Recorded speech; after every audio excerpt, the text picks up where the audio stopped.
अस्सलाम वालेकुम and welcome back. तो अभी हम अपनी वेस्कुलर पैथोलॉजी स्टार्ट करने लगे हैं।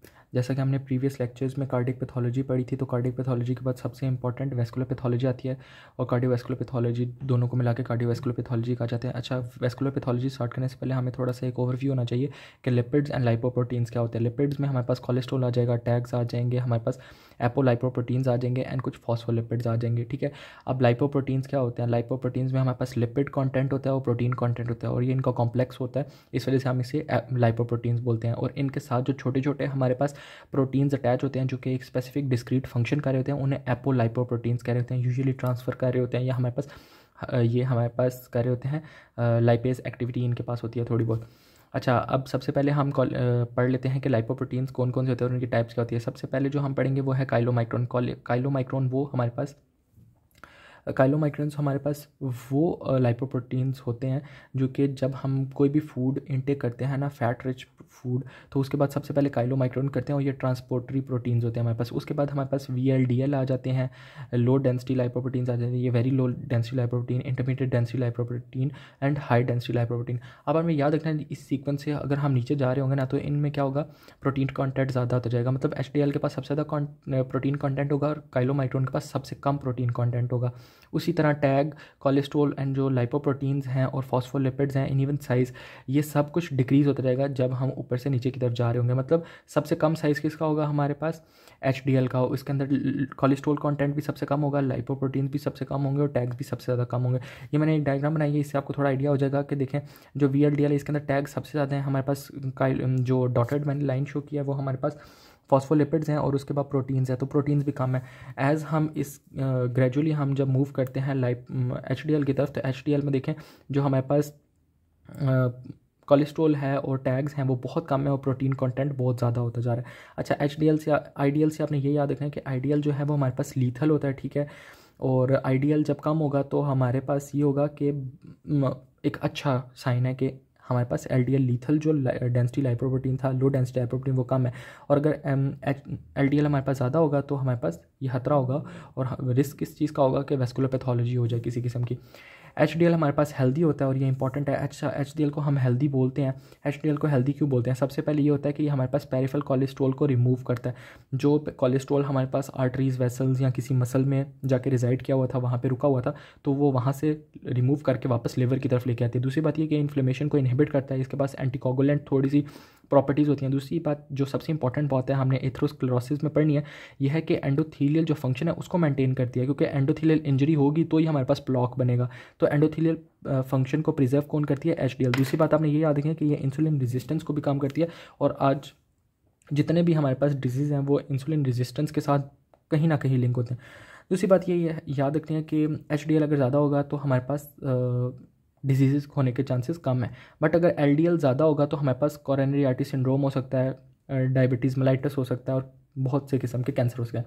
अब हम जल्दी से पढ़ लेते हैं कि लिपिड प्रोफाइल क्या होती है। लिपिड प्रोफाइल में हम वही सारी चीज़ें चेक करेंगे, कोलेस्ट्रॉल चेक करेंगे टोटल, और उसके बाद HDL चेक करेंगे, LDL चेक करेंगे, टैग्स चेक करेंगे और कुछ नॉन HDL होते हैं हमारे पास कंटेंट, जिसमें हमारे पास आ जाता है लाइपोप्रोटीन A हो गया, LDL हो गया, IDLs हो गए, और उनके अंदर ना हम ये चेक कर लेते हैं, बट ये इतने इंपॉर्टेंट नहीं, आपने याद नहीं रखना।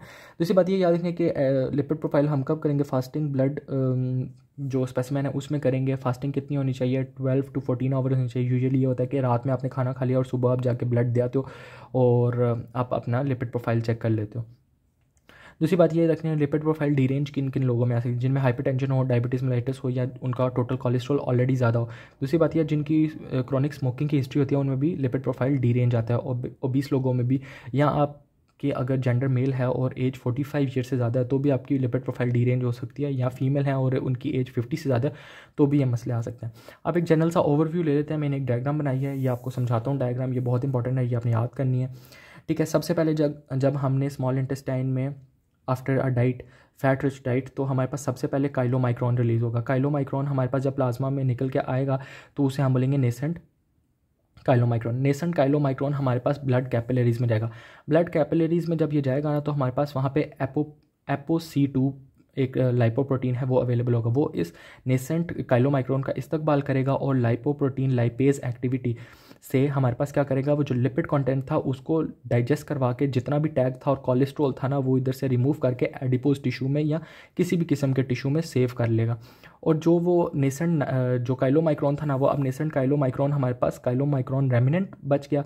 और जब वो वहाँ से निकलेगा तो हमारे पास यहाँ पे हेपेटिक रिसेप्टर्स होंगे, हेपेटिक रिसेप्टर्स इसे इनगल्फ कर लेंगे, इसको एंडोसाइटोज कर लेंगे और उसको कन्वर्ट किस में कर देंगे, nascent very low density lipoprotein. जब वेरी लो डेंसिटी लाइपोप्रोटीन है ना वो हमारे पास रिलीज़ होगा ना लिवर से, तो उसे हम बोलेंगे VLDL। अब VLDL ने भी दोबारा ब्लड कैपिलरी में जाना है, ब्लड कैपिलरी में वापस लाइपोप्रोटीन लाइपेज एक्टिविटी उसका इस्तेमाल कर रही होगी और लाइपोप्रोटीन एक्टिविटी से जितना उसका भी टैग होगा, कोलेस्ट्रॉल होगा, फ्री फैटी एसिड्स होंगे, वो भी रिमूव हो जाएंगे और वो किस में कन्वर्ट हो जाएगी, इंटरमीडिएट डेंसिटी लाइपोप्रोटीन।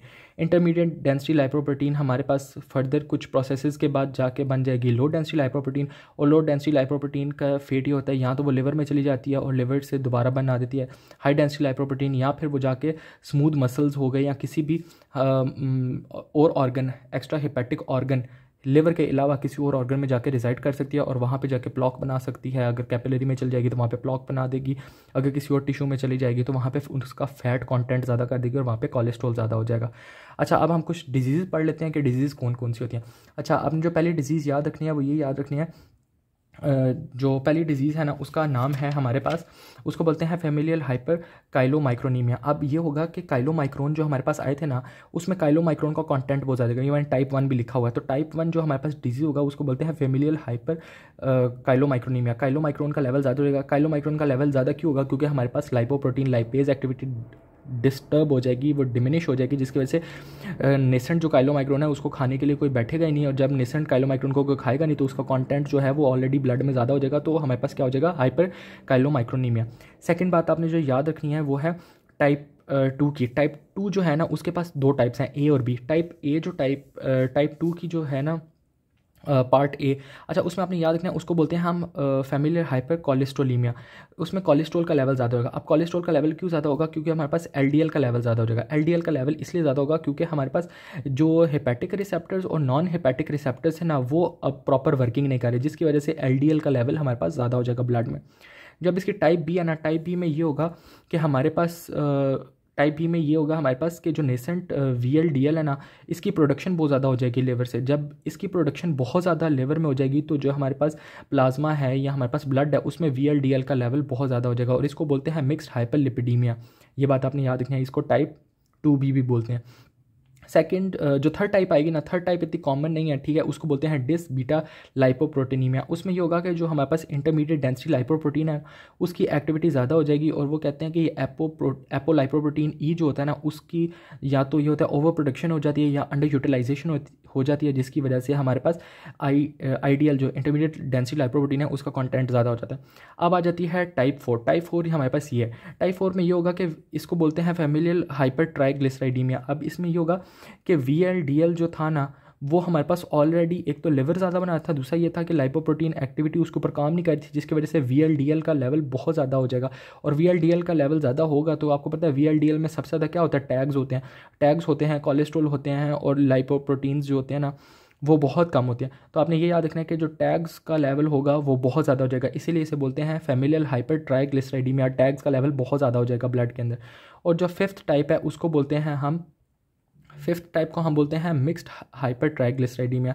अब मिक्स्ड हाइपर ट्राइग्लिसराइडीमिया में हमारे पास क्या होगा कि काइलोमाइक्रोन का लेवल भी ज़्यादा हो जाएगा और VLDL का लेवल भी ज़्यादा हो जाएगा। आपको पता है जब काइलोमाइक्रोन का लेवल भी ज़्यादा होगा और VLDL का लेवल भी ज़्यादा होगा तो इनडायरेक्टली हमारे पास जो LDL है और IDL है इनका लेवल भी ज़्यादा हो जाएगा, इसलिए इसे मिक्स्ड बोलते हैं कि क्योंकि इसमें VLDL भी आ रहा है, IDL भी आ रहा है और काइलोमाइक्रोन भी आ रहा है, और इसे बोलते हैं मिक्स हाइपर ट्राइग्लिसराइडीमिया।